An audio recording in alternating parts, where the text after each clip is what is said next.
You're now listening to the Something Good Podcast Network. Please press any key to continue.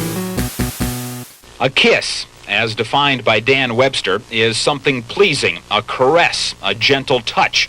But there's another kiss that isn't in Webster's. Hey world, we're kids! Some critics say they don't make music, they just make noise. Yeah, Kiss sucks! Kiss implies the extreme in the theatrics on stage, utilizing fire and smoke and bizarre costumes, and the ever-consistent, constant concealment of their true identities. Speaking of which, Kiss is going to have its own comic book soon. Take Kiss with you. It's fun. Show your friends and be the first. Now. Oh my God, no time to turn! All right, welcome to No Time to Turn, a Kiss nerd podcast. We are unabashedly and unashamedly Kiss nerds. Yes, we are. Nerds. And we have no shame. So we're going, come with us on this little trip. We're going to document as best as we can the history of Kiss, album by album, year by year. Trying to separate fact from fiction and do it with our own insight and opinion. Long on opinion, probably. We are not experts. We do not claim to be experts. We are just three random Kiss fans in North Carolina that have, all through our own individual means, grew up with it. I'm Russ Ward. I'm probably the elder statesman here. I've been a Kiss fan since 1976, but joining me are the co-hosts of the Something Good For You podcast, Alex Stiff and Cap Nunn. I'm going to let them introduce themselves. We'll start with Alex. Yes, you got Alex Stiff here. I guess if we're all doing ages, since that's going to be kind of important, I guess, kind of leading through this. At the time of recording this, I am 28, and Mom was a huge Kiss fan, so it's just been part of my life since day one, basically. Right on. And my name's Cap Nunn, and I'm 33 years old, and like everybody mentioned, this is going to be an interesting conversation because this is multi-generational, takes on Kiss, like from somebody that was there, and then two folks that missed out on the golden years and only have references at this point, but are still fans, and the band has been important in all of our lives at one point or another. When did you get your first taste? It was in my early teens when I was first starting to play guitar and getting into rock and roll, hard rock in general, and I latched on to Kiss probably really quickly because they were monsters and demons, and I was into monsters and demons. Hell yeah. And how about you, Alex? Oh, well, like I was saying, from day one, Mom was always a fan, so it's like I remember it just kind of being around, but it never really sunk in what it was, because I don't know. Have you ever do you remember being a kid and experiencing media over and over, and then all of a sudden one day you experience it and it hits different, it kind of clicks and connects in a different way? Certain things, yeah. Yeah, and I feel like that's kind of what happened with Kiss with me. We went to Best Buy one afternoon, and she wound up seeing the Second Coming dual VHS tape set that had just come out post reunion tour, building up on Psycho Circus. So she picked that up, and she tried playing it after she thought this little snot-nosed brat had already gone to sleep. So I come bumbling my butt on out from my room at 11 o'clock at night, and there was some big scene with fireworks, Gene doing some fire or something, and I'm like, what is this? She's like, don't worry about it, go back to sleep. I'm like, no. This is interesting, I like this. And she told me later on in retrospect, she's thought to herself, she's like, shit, they got another one. It's too late. Well, that's what's so, I think that's, for obvious reasons, that's what was probably the initial appeal for anyone with the band was the visuals. Oh, yeah. I don't think that they would have had any history whatsoever if they did not have the music to back it up with. And I think that's very important. We'll talk about that as we chart this thing along.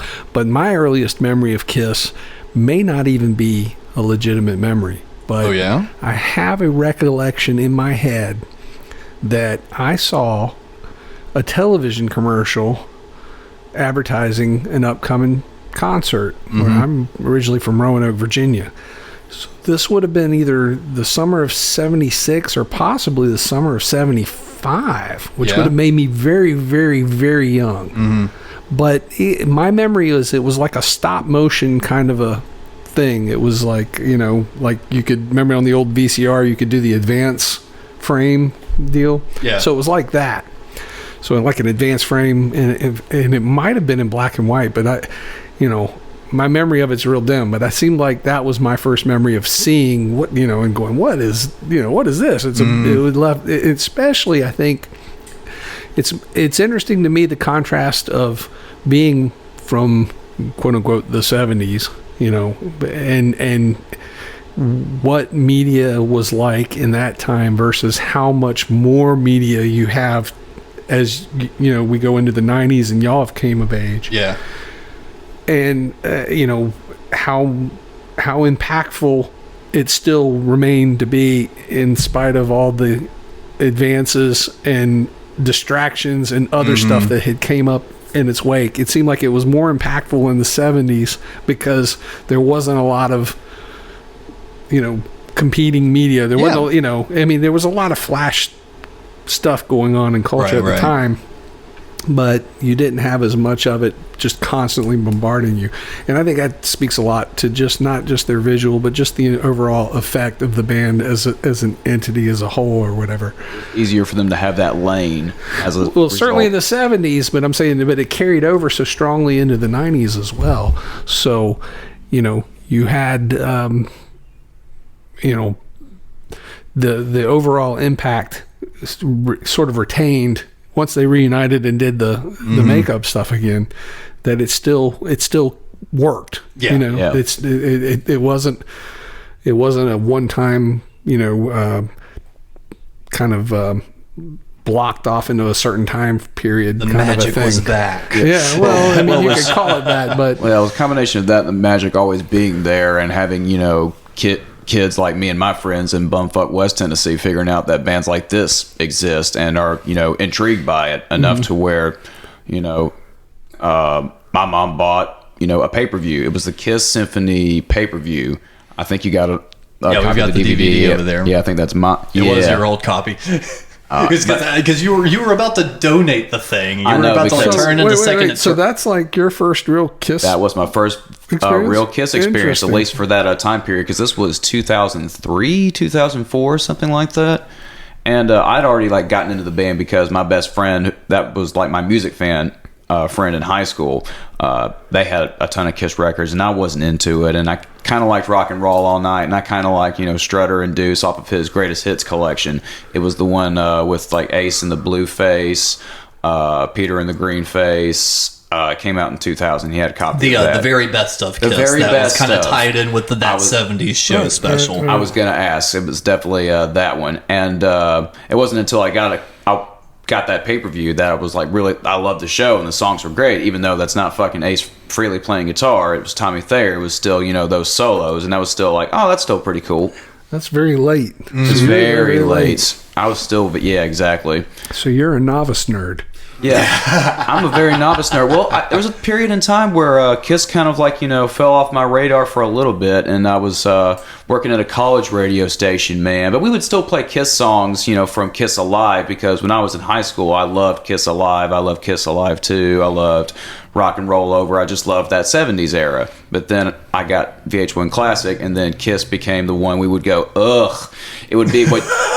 Kiss, because on VH1 Classic, when they would do the Metal Mania shows, they would do the 80s Kiss videos. Tears Are Falling and the Lick It Up. Kiss literally became the human fast forward buttons, Well, that's something I think also we'll explore as we chart the whole history of the band, is to the makeup era and its impact versus the non-makeup era and whatever impact it may have had.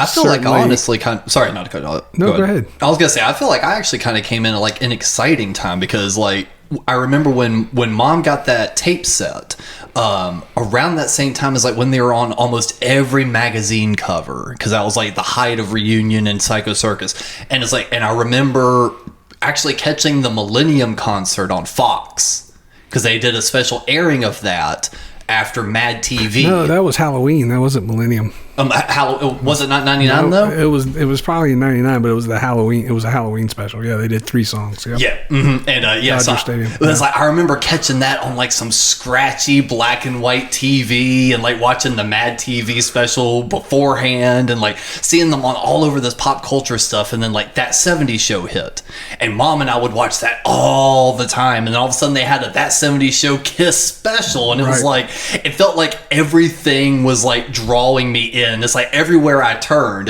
there was a version of Kiss. Even all the way down to by the time I was kind of aging out of it, but my little sister was born, Nickelodeon was running a show called My Dad is a Rock Star, produced by Gene Simmons. And they had like a Gene Simmons type character. So it's like, it felt like no matter where I turned, Kiss or Gene or some version of it was always around. And because of that caused my first obsession.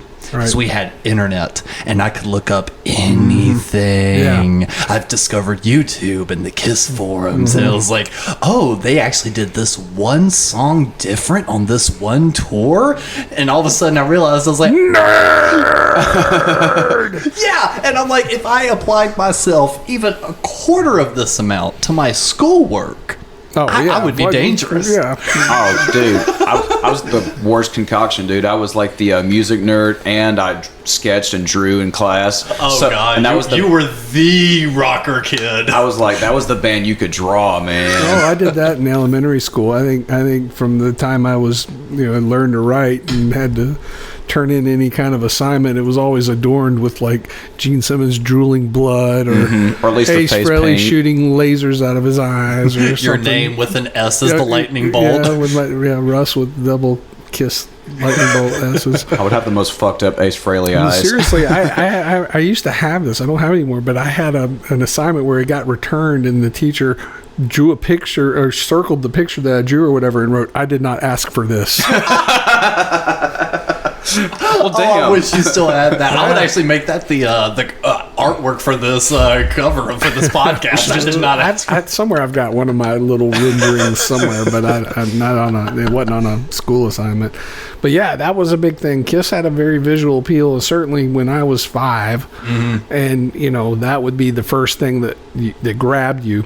And in my era, there was still a lot of weird kind of rumors and stuff that would go around through the older kids, and it was usually just bullshit. Yeah. But you would hear the stories like, those big boots, they stomp on baby chickens and on stage and kill them, or Gene had a cow's tongue grafted on. the grafted on tongue, or that, and just then, outlandish shit, outlandish stuff. And then I heard this rumor that they had a bucket that passed around the audience, and everyone would spit in the bucket and they would drink it, or that they threw up on stage, which I think came from somebody reading that Gene quote unquote vomited blood, and that just turned into they vomit on stage. Yeah. And I have a thing about that. It's like a phobia of mine, because I had probably a really bad experience with that when I was a kid, and so all of it scared me. Does the Gene act mess with you? No, I wasn't scared of him as like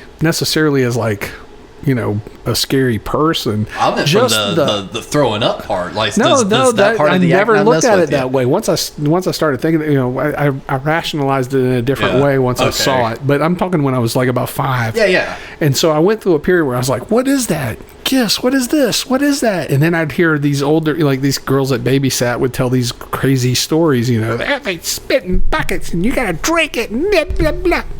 And then when you're 5, you're like, no. and they would have magazines and try to show me their pictures, and I'd be scared because I thought it'd be vomit and blood, whatever. I didn't know. You're a little kid, but at the same time, you're still intrigued by it, and you want to know. And I have these weird memories of stuff like that when I was a kid.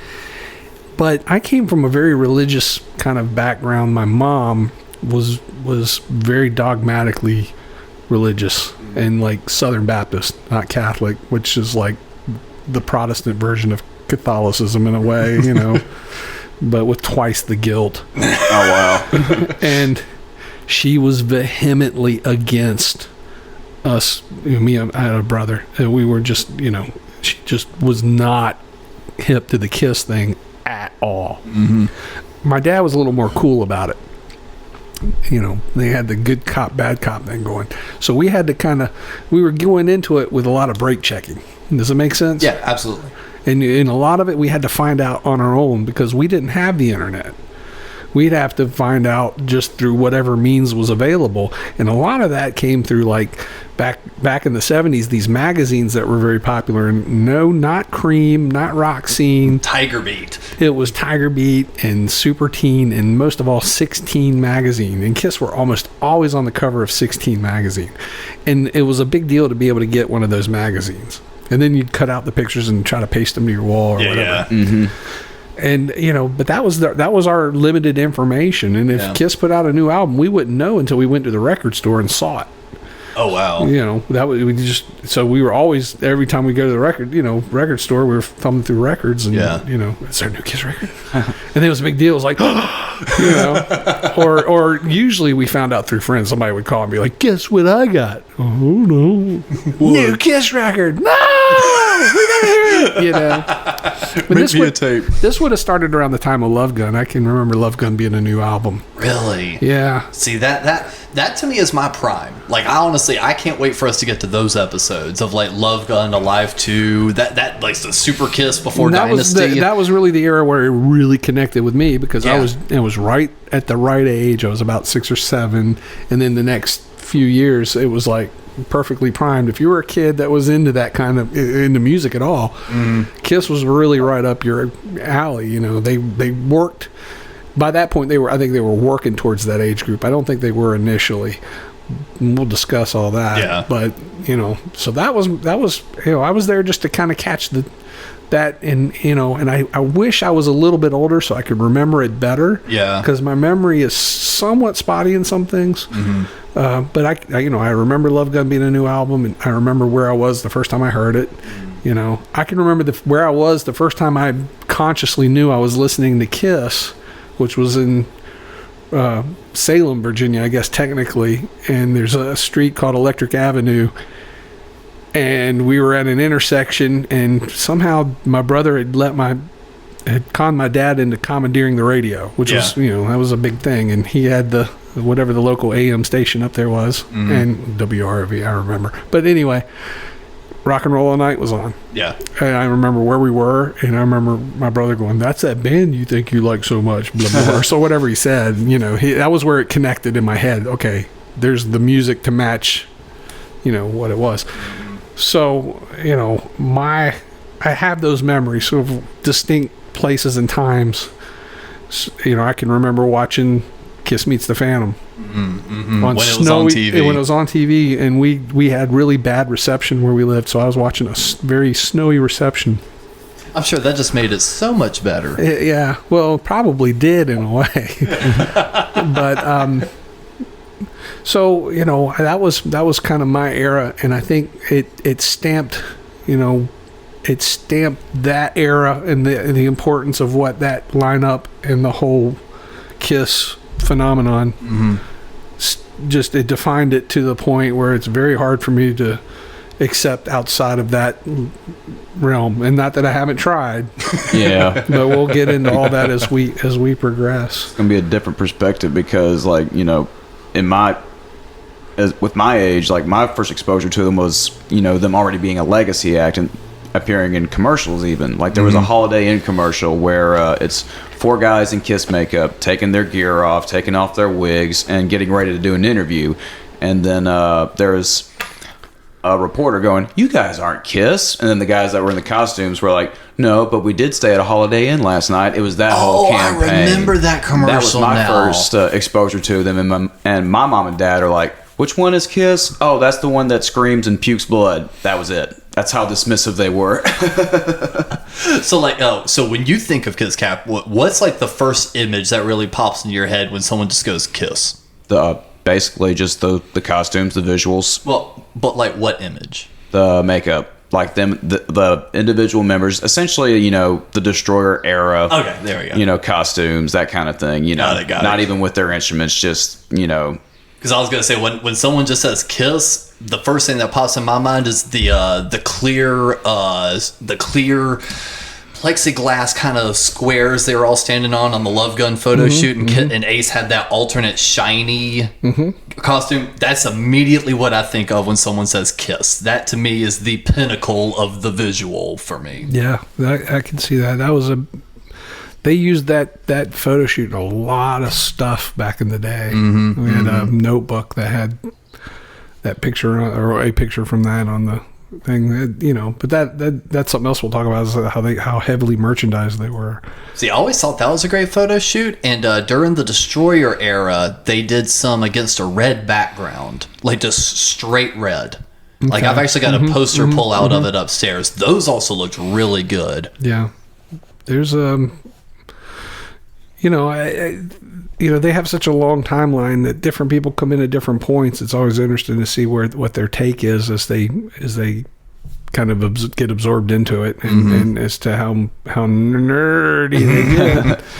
That's kind of what brought us to the table today, is that we all love Kiss and embrace ourselves as Kiss fans too. And it kind of took me a while to get back into being a diehard Kiss fan, just because I was kind of dismissive of them after a while, working college radio and getting serious what made music, you so bro. dismissive of them? Again, a combination of being pounded in the head with 80s Kiss videos, and then kind of seeing it for what it was, and coming in a time where Paul and Gene were real upfront about how corporate Kiss became. It was already kind of joked about as that identity. Card. Exactly, it was that kind of thing. And I still loved a ton of the songs. Like my best friend from high school and I would listen to 70s Kiss records all damn day. And I would celebrate it still with all my college buddies when we were getting into serious music, shit like that. But it's only been in the past 6-7 years since I've lived in Charlotte where I've started embracing that fandom again and talking with folks like y'all, and really. I was gonna say, and how long have you known me now? About 6-7 years. I keep telling him. So I just feel like I just drunk him back into the world. I was like, holy shit, somebody that likes this era of Kiss and knows about all this other stuff too, because people forget how expansive Kiss trivia stuff is with their fan base. Well, what you experienced in the 2000s, I guess. Yeah.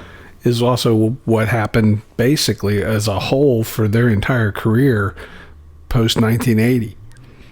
Once they hit that wall, they went from being really cool to just being the absolute most not cool thing you can possibly, And honestly, that always existed, but I think it got really bad there in the early 80s. It did. They weren't any different than any other hair metal band, and that really kind of, bummed the fuck out of me as a fan, Well, that just leads into something that Russ and I have talked about just years and years ago, which is same kind of problem kind of Alice Cooper ran into. Was he was a trendsetter and then eventually became trend followers, and I feel like his kind of fell into that same trap. They, whether people want to admit it or not, I feel like they set a musical trend. They set a bar for a live show. Absolutely. So as far as live presentation, they kind of took.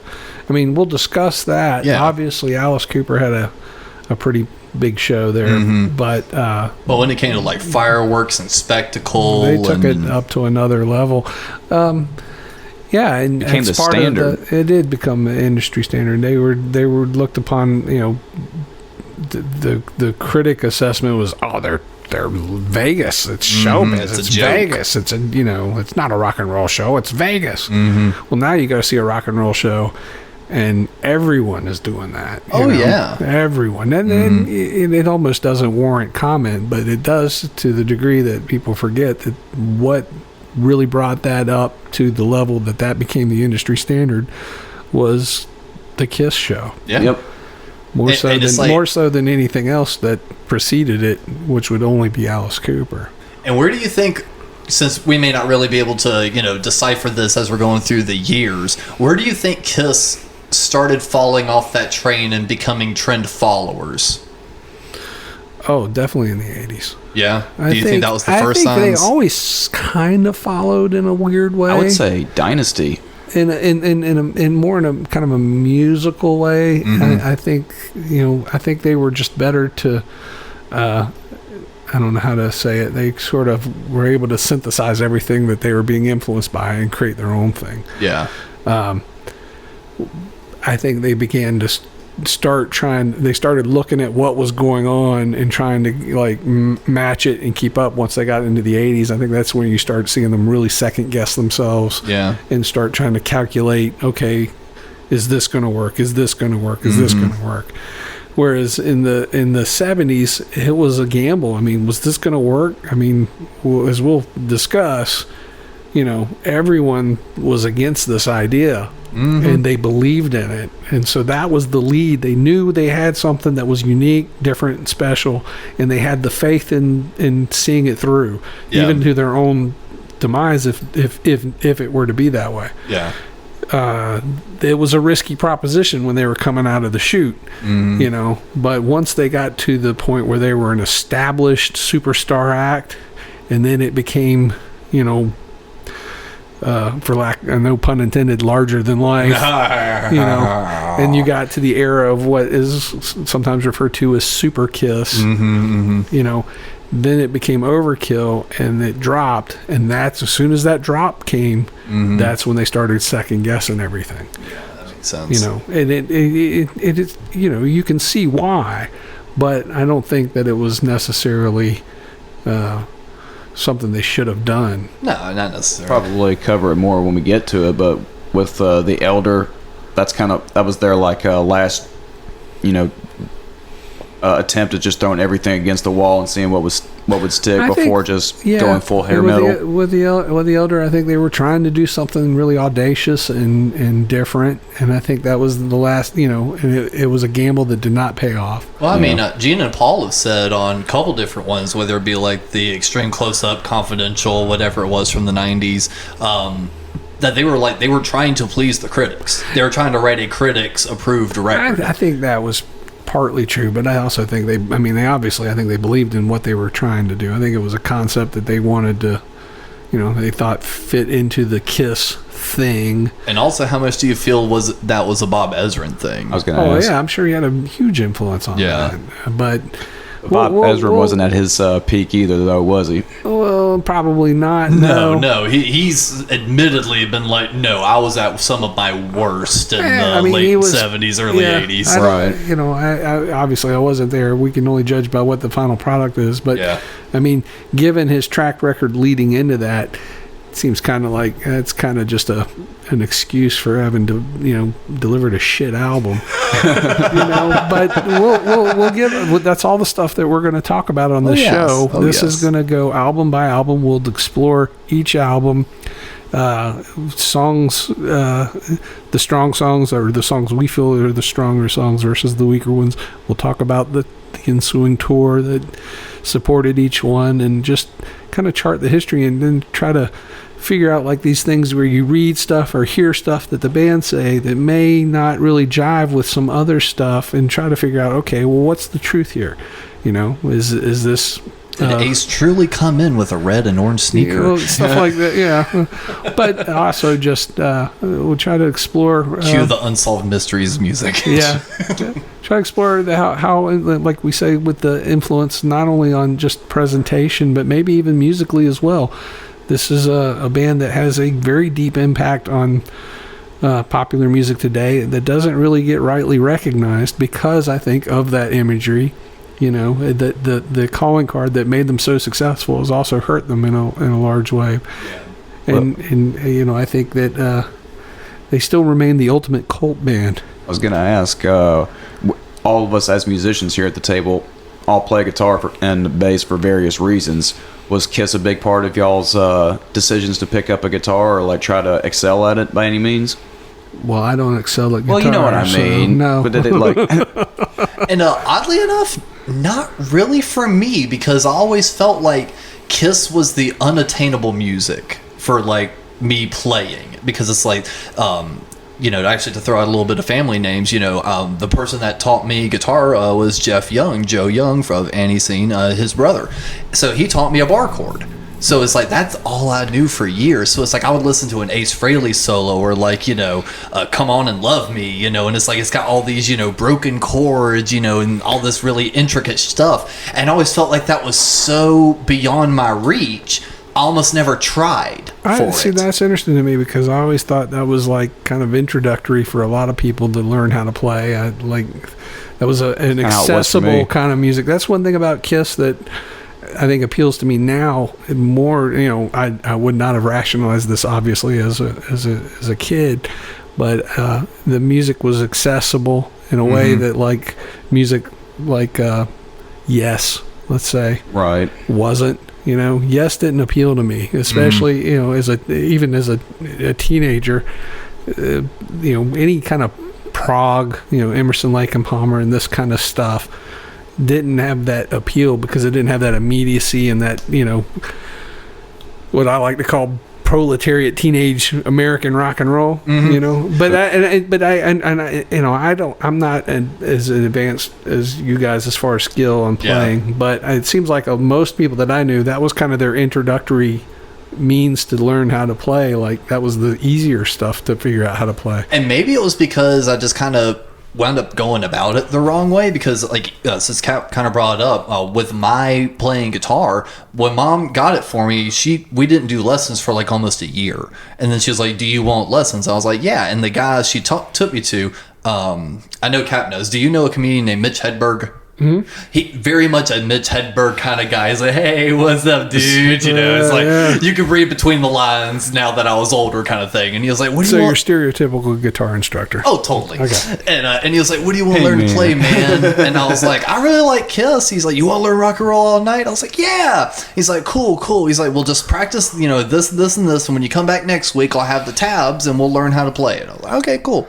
Come back the next week, and he's like showing me the big D chords and the A chords, and it's just like it felt so like above my pay grade, like just starting out, that it almost maybe kind of made me go, okay, well, this style of music requires a lot more of this finger work that I don't feel confident in. So I'm like, it's Ramones and Misfits for me because it's just the bar chord. Yeah, but you eventually got there. I think only within the last, I'd say, 3 years have I really kind of started paying attention to Kiss music and actually started trying to play it. Well, I was kind of scared of that kind of riffage and learning how to play it for that long because it just parts of it just did not connect. We should clarify that we kind of are more like punk rock types. Absolutely. Yeah. But Ace Frehley people are listening, they might go, "What? They couldn't play that? What did they?" No, we didn't. I was come an from that school of unintelligent thought. punk rock bar chord player until the last couple years when I started paying closer attention to Cap because he's a much more proficient guitar player than I am.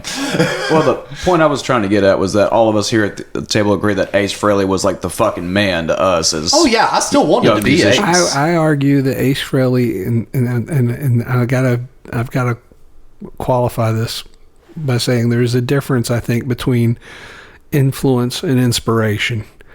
But I think Ace Frehley is probably the most inspirational guitarist. I'd agree with that. Maybe in the history of rock and roll. I think more people were inspired to pick up the guitar because of Ace. Not necessarily influenced by his style or his playing, but just inspired by the fact that he's fucking Ace, right? Yeah. And he was cool. He's the coolest guy and probably arguably the coolest member.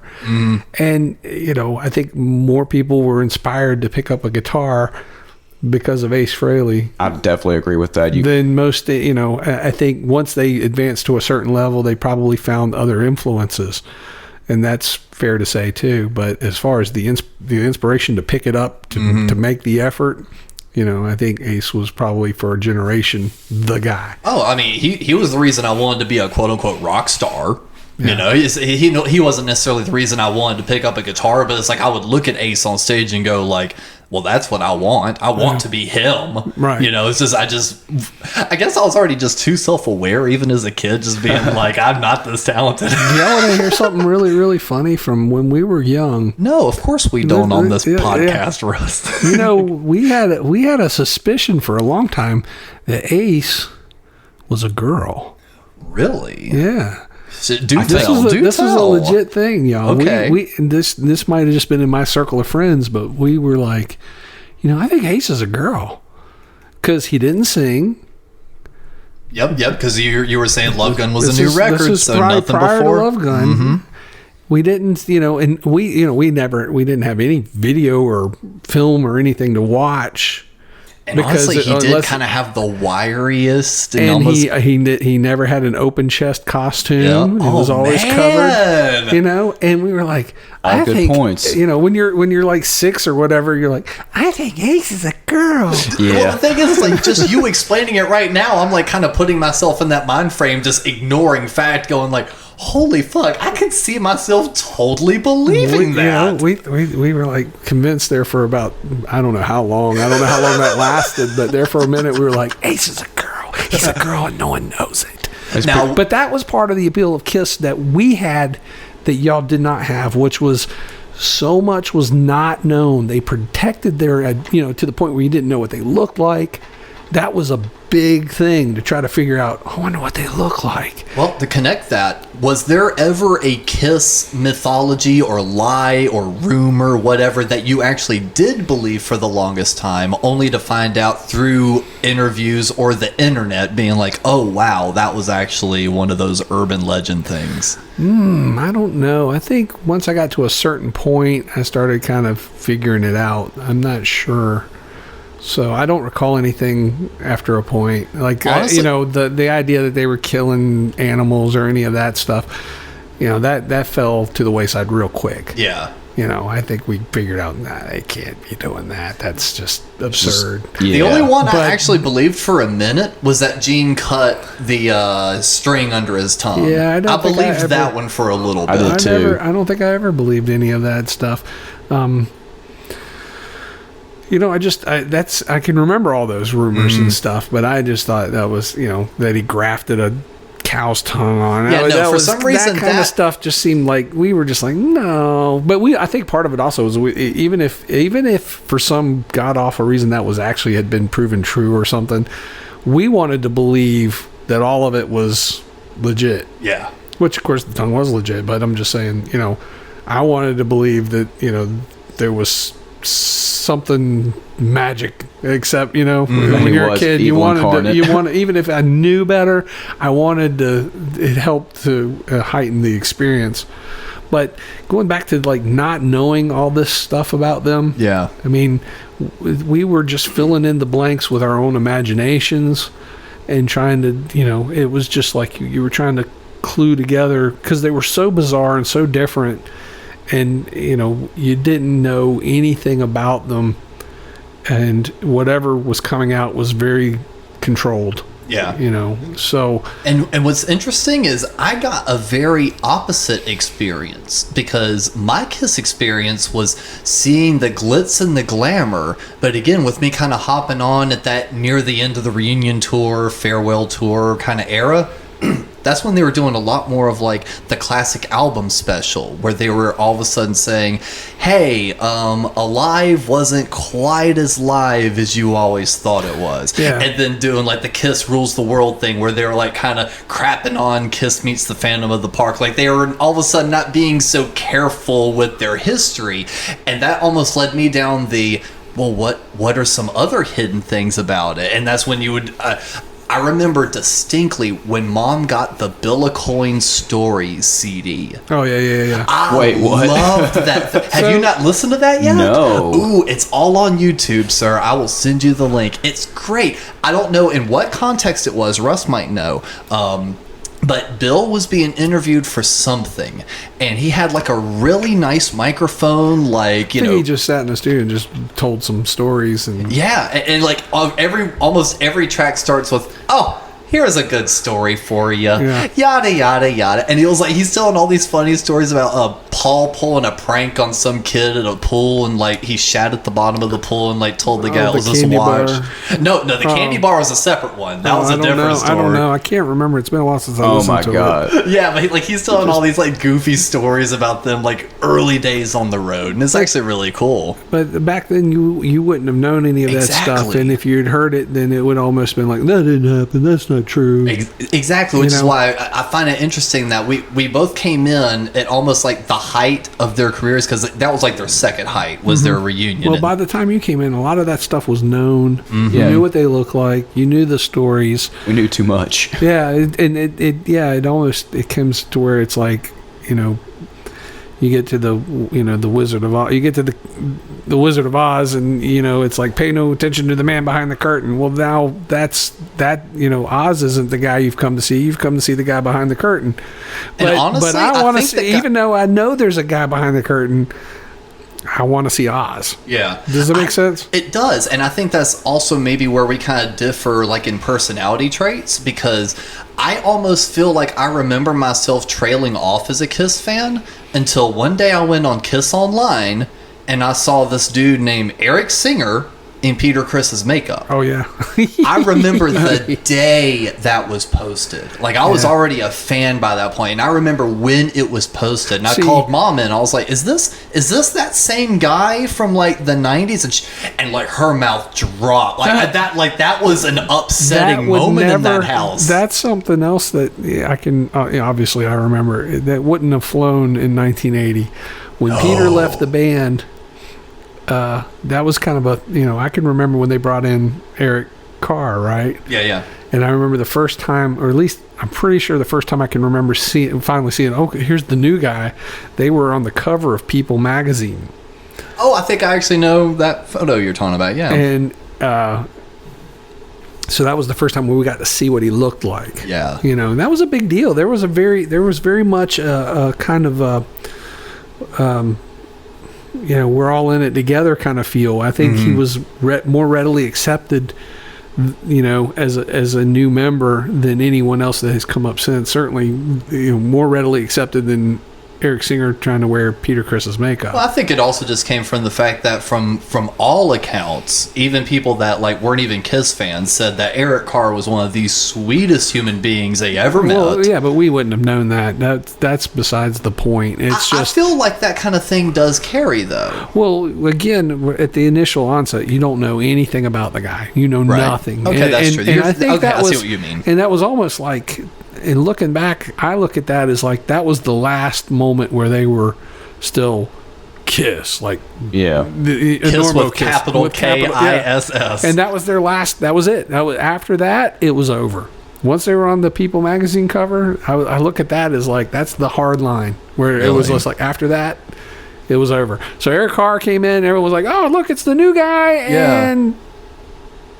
Yeah, because the U.S. even the U.S. tour didn't do good. Yeah, they didn't tour, and I don't think it would have mattered anyway. I think they had overhyped it and overkilled it, and I we can discuss that when we get to it as to what could have been done differently that might have sustained it, but.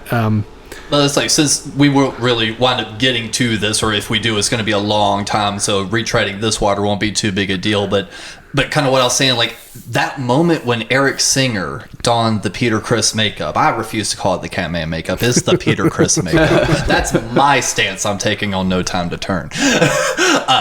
When that happened, that almost reignited the fire, because it was like, wait, what are they doing? This seems weird. What's going on? And it made me want to dig in and be like, well, what's caused them to want to do this? Peter's left before, hasn't he? And then it like really made me like dive in, like, well, why did he leave the first time? Well, you know why they did it. Oh, well, of course I do now. But like that day one when I got it and saw it, I don't know how old I was, but I was not old enough to really do full rational thinking. That just immediately set my mind ablaze, being like, well, what are they going to do? What's going on? And then they did the Dick Clark anniversary special on ABC, and they kept hyping up that Kiss was going to be playing. And Mom, I remember her distinctly saying, the only reason we're going to watch this is because Ace is still in the band.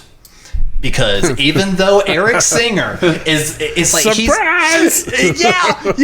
Because no one announced that Tommy was really playing in the band yet. They had not really said much on Kiss Online, because it was now in retrospect knowing he was trying to renegotiate contracts and XYZ. So they just and all that we'll get to eventually. But then as soon as they did a zoom in and it was Tommy, Mom literally yelled from the couch. She's like, "No, they replaced Ace! No!"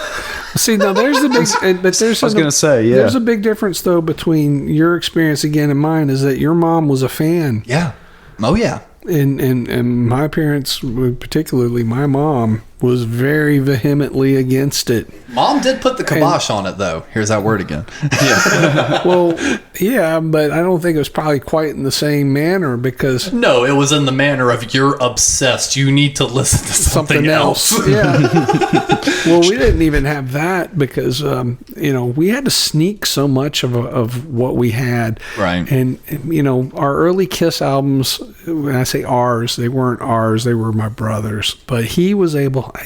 my memory is that he bought records off kids at school, and I think what he would do is he would embezzle his own lunch money, go without lunch until he came up with the $5, which was a lot of money for, in the late 70s. So he would have been like 10. Yeah, I was going to say what lunch was back then was like, what, 25, 50 cents? I don't know. I don't even think it was that much, but maybe I don't. Whatever. Whatever it still probably took a few weeks. It took a while, and he would have to figure it out, and then he would have the record and be like, "Don't touch my record." And of course, as soon as he was out of the house, guess what? Time to listen to some Kiss. And I'd drag him off into my room and listen to him. Then I'd have to go and, But honestly, I can remember the first time I heard Detroit Rock City. Yeah. I have a very clear memory of that. I remember it was raining outside, and it was the Live 2 version. Okay. But I still understood it enough to know I'm listening to the lyrics of this song, and I'm realizing the guy dies. Yeah. And that spooked me really hard. I was just like, I remember thinking... It was kind of scary. Yeah, that's kind of fucked up. Yeah, it was like this wasn't like we had some Bee Gees. We didn't have the Bee Gees, but we had a few records, but it was like oldies kind of stuff.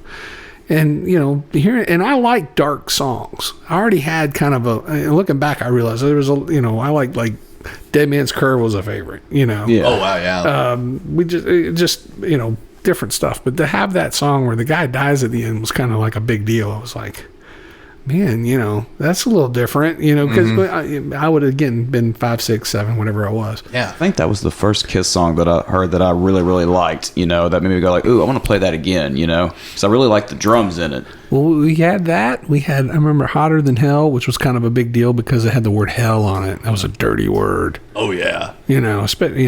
So then the first record that I remember my brother must have been sick.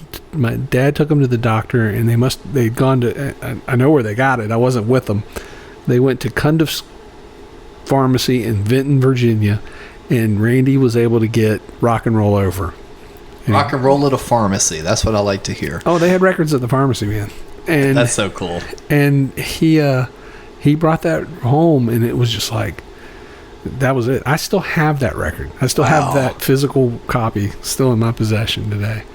And when you mentioned that, kind of being like, you remember the time and place you were when you heard like Detroit Rock City, I have a very bizarre version of that with Love Gun. Like, it definitely wasn't the first time I listened to it, but every time I hear Tomorrow and Tonight, for some reason, I am immediately transported to Myrtle Beach, on the main strip where the Gay Dolphin and Ripley's is and everything else, because I had an original 70s cassette tape of that.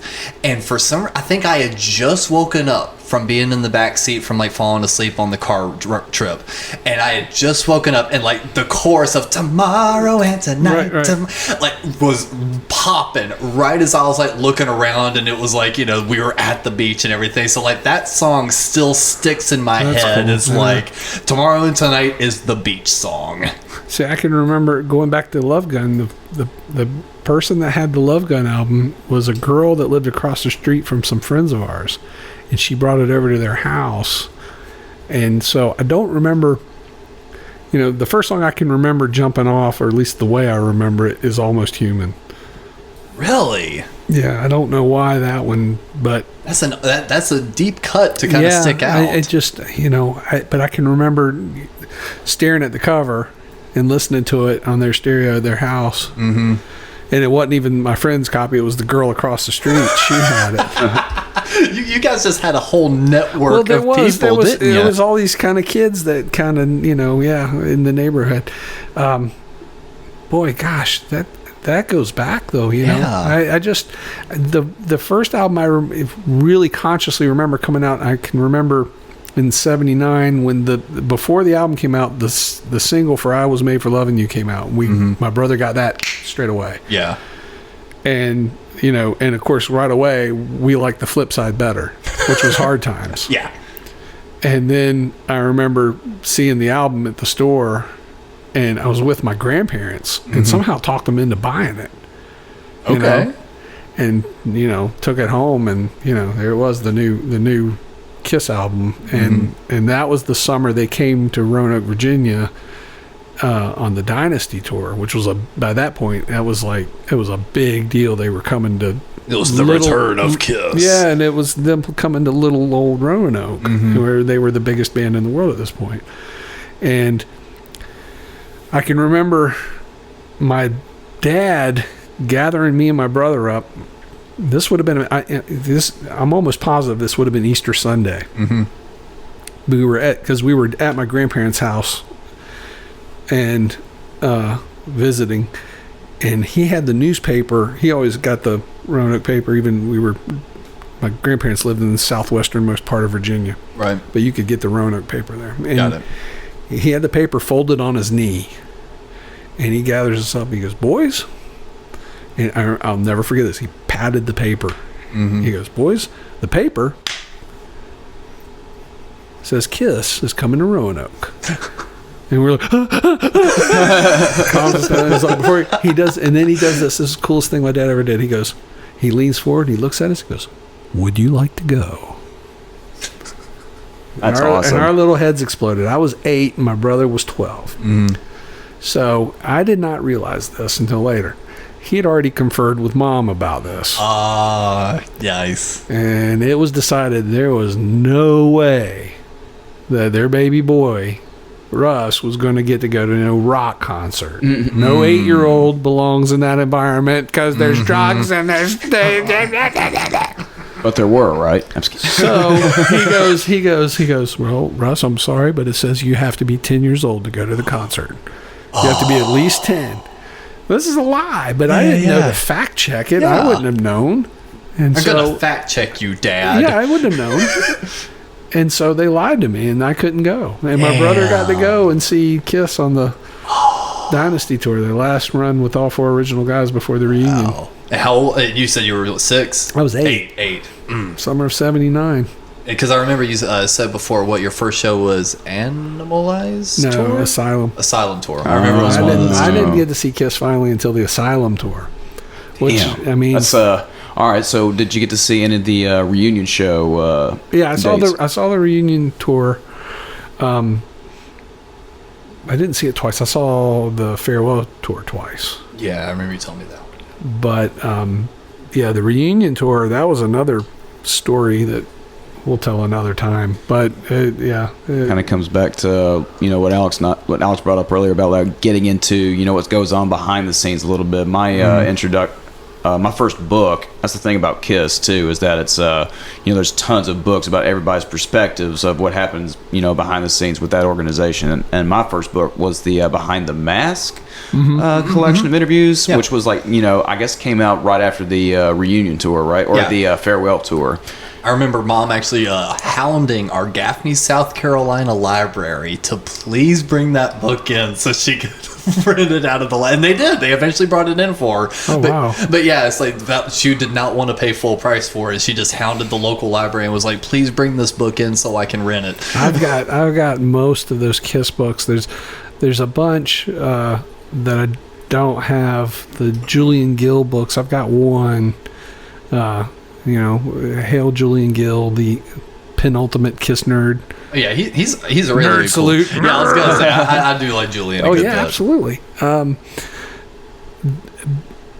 I've got a bunch of those books. I never hesitated on going to the store and buying those. I dropped many a dime on the on the Kiss nerd books. And actually, while we're talking on Kiss nerd books, I'll have to see if it's the same one. I don't feel like getting up from the chair right now. And actually, no, now that I'm thinking on it, they did not do it on the inside. But I remember when Kiss was releasing that photo book, Kiss the Early Years, and it was like the first album all the way up to like Hotter Than Hell, Dressed to Kill, and then like a tiny segment from like The Elder. That was it. It was just a photo book from a photographer. Well, Kiss was going to be on Good Morning America, or Gene and Paul were going to be on Good Morning America promoting it. Mom let me like go to school late just so I could watch it. Fast forward to that Christmas. And Christmas morning, Christmas Eve. So the way our family worked it is everyone got together on Christmas Eve to do like the dinner. We'd open presents from the family. Go to sleep. Santa Claus would come the next day. That's the last bit of presents. You mess around, do all that all day while she took down the tree. That was our family. But Christmas Eve morning rolls around and she goes, "Hey, the mailman just dropped something off." And I was like, "What?" And she pulls this bag out from back behind her, and on the tag it says, "To Alex from Gene and Paul." Oh. And she like fake like signed their names on it. That's pretty cool though. How old were you? Oh geez, it would have had to have been the year the book came out. I was in 3rd grade. So you were, that's a cool thing to have when you're that young. It's, But they didn't actually sign it. No, she signed it for them. But I thought it was later on. She told me that, and I was like, "Oh, that's funny." But it's cool because that shows the difference between your experience with your mom being cool about it, and my experience where it was like we had to sneak it. And I don't know to this day how Dad talked Mom into letting my brother go see him in 1979. Yeah, Knights in Satan's Service. Well, they were only a few years away from that one. Yeah, I don't know if she ever believed that, but she just didn't like rock and roll in general, and Kiss being the band that we loved, she just hated it the most. But we still had stuff, and don't misunderstand, we still were able to get stuff, but it was harder to get the stuff that we got. And I don't like, we had beach towels. I don't remember how we got those beach towels, and I wish we still had them because they're they're worth money. Oh yeah, I know which one you're talking about too. And we didn't use them. We put them on our walls. Nice. Well, my brother stole mine and put it on his wall next to the one that he had. So it was just double. Yeah. But yeah, we had, it was wall-to-wall Kiss. In 1979 also, I had an uncle that worked for Wendy's. He was in upper management for Wendy's restaurants. And he came to Charlotte for some sort of meeting or conference or something. And they went out to eat at a Japanese steakhouse. And they come in and there's a flurry of activity over by a table. And they're like, "What's going on over there?" And the waiter's like, "Oh, those are the guys from the band Kiss. They were in town, they were on tour. They were in town. They were in Charlotte that night. They were eating dinner at the Japanese. This restaurant used to be across the street from the old Coliseum. Oh, okay. It's long since torn down. Yeah. Not the Coliseum, but the restaurant. And so he got their autographs. It was Gene and Paul. And this is in 1979. And he saw them and met them without their makeup, which we were just like, what do they look like? Well, did you do the whole getting double platinum, open it up, put the paper on it, do the little... Yeah, I was going to say, we got the solo albums and would try to trace their faces without the makeup design. No shit. That's awesome. Absolutely. We did all that stuff.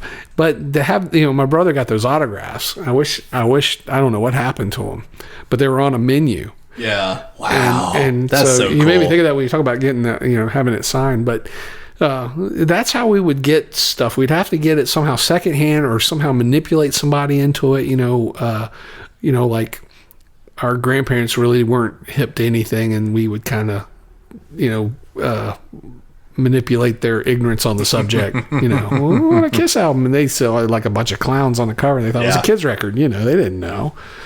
And then Mom would just be like, "Oh God," And oddly enough, man, I have you to thank for actually giving me a little bit of taste of what you're describing right here, of like the secondhand having to get it from things, because I am 99% sure, because I had to go through my closet the other day to look for some other stuff. I've still got a whole bunch of VHS tapes, and I remember you sent Mom 2 tapes specifically.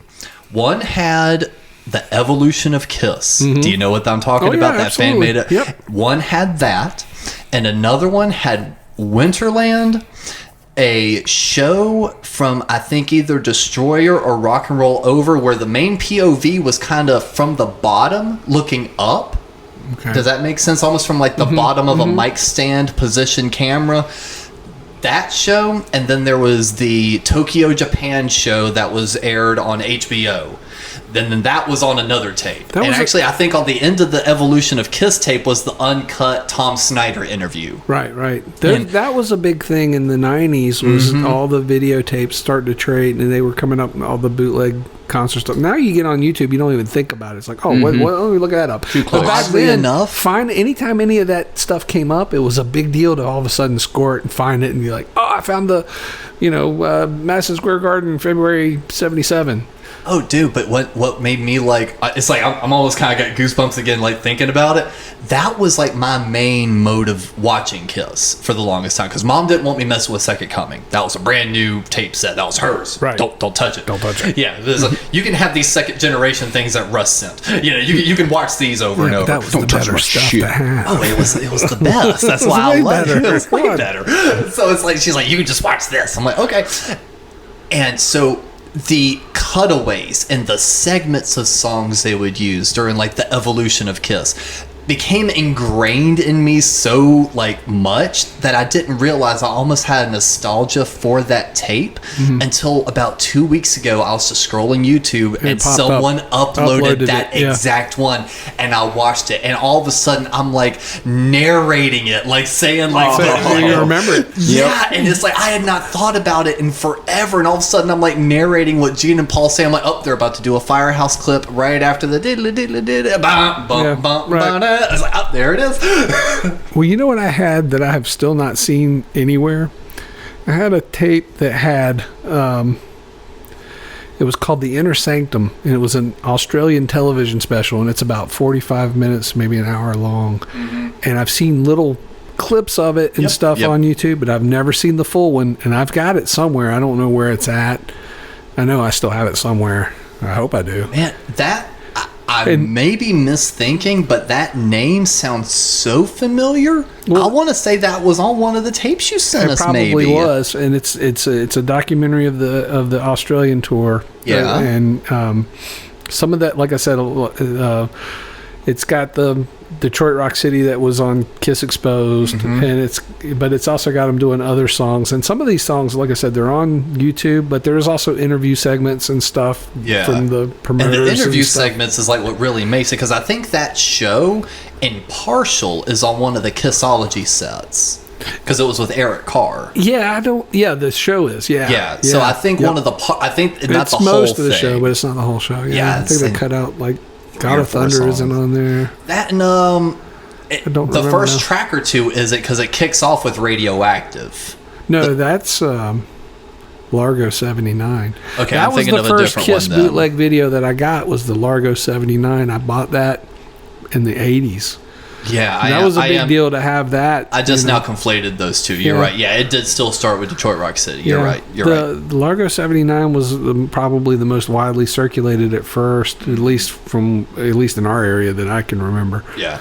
But no, the Inner Sanctum, they started popping up with different ones. Yeah, my brain is on the right path now. Yeah, there is still a segment of that one on there, but it starts with Detroit Rock City. And oddly enough, because as soon as you said that was the version that was on Exposed, I always remembered liking Paul's vocal on that version specifically. I think they went. You're talking about the Detroit Rock City from Australia. I think they went back and doctored those. Really? I'm 90. I don't know that for a fact, but it just sounds like to me that that's all been doctored to some degree, and it made me wonder if they had other plans for that just never materialized. I've never heard anything about it. I don't know. That's something we'll explore once we get up there. Yeah. But that's the Unmasked tour, and it was what was summer for Australia was winter here in America, but down there it's summertime.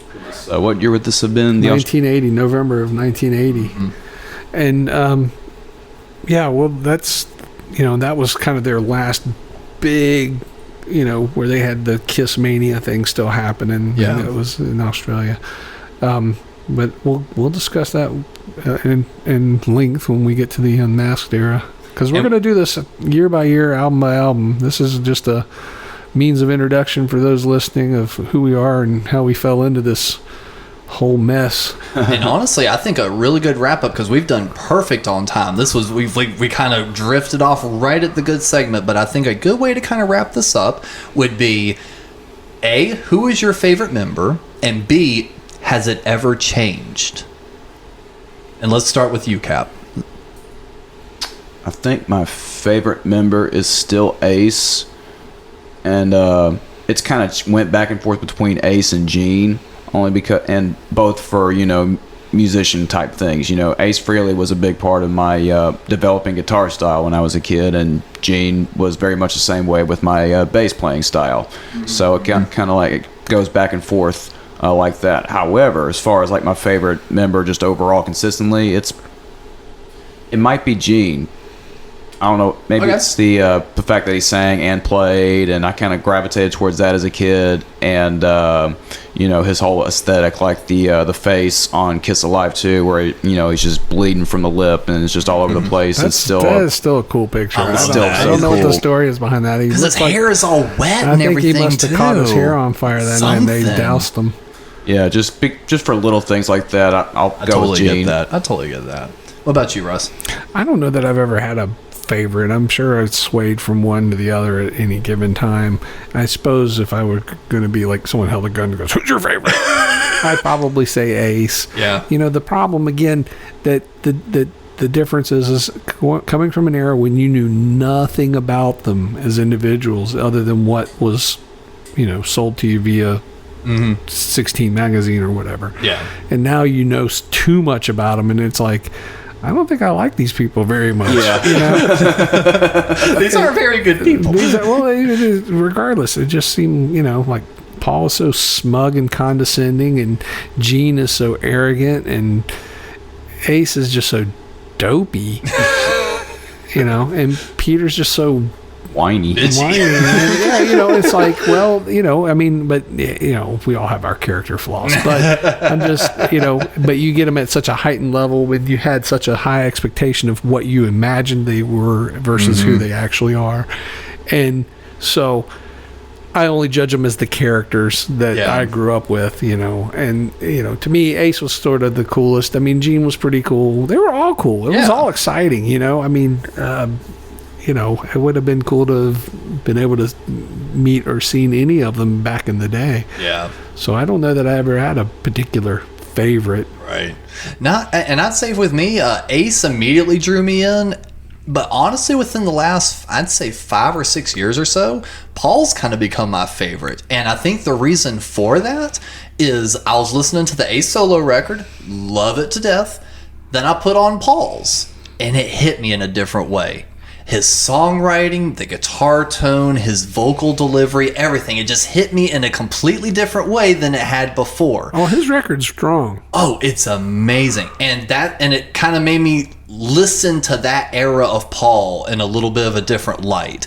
All of a sudden, it's like I'm listening to I Stole Your Love, and it's like I'm really paying attention to his, like, I'm something different, ain't like the rest. How does it feel? Like, all of a sudden, like, so much sass and style in it. And I'm like, you know, I think he's kind of my favorite now. It kind of rung more true to me later. Well, we should revisit that once we get through this whole run and, and get into where they become more pronounced as individuals and see how you feel about them after the fact. Yeah, well, again, we all know too much now, so we already have our preconceived ideas of knowing too much, but it'll be kind of fun to revisit everybody's individual personalities again, you know, because we want to talk about this kind of stuff with little context, too. And we can count how many times Peter's tried to quit. Or how many times they tried to say they fired him. Yeah, there you go. We will separate the truth from the fact. Or the truth from the lie. Not the truth from the fact. Whatever. Well, I mean, they could be truth from fact. Because it's all perspectives. Yeah, it's all perspective. Sometimes everybody's true. Would you say it's two sides of the coin? Yeah, two sides. That's what I was saying. Anyhow, this is what we're going to do and how we're going to do it. It's just three nerds talking about Kiss. We aren't claiming to be the experts, but we are going to have our own opinions. We're going to start in right directly on the next episode with the first album and how they got there and where it took them. Until then, I hope you've enjoyed this introductory episode of No Time to Turn, and I hope you continue to take the ride with us. So for Cap Nunn and Alex Stiff, I'm Russ Ward, and we'll see you next time. Thank you for listening. Please insert another coin by supporting the show for as little as $1 a month at patreon.com/somethinggoodnetwork.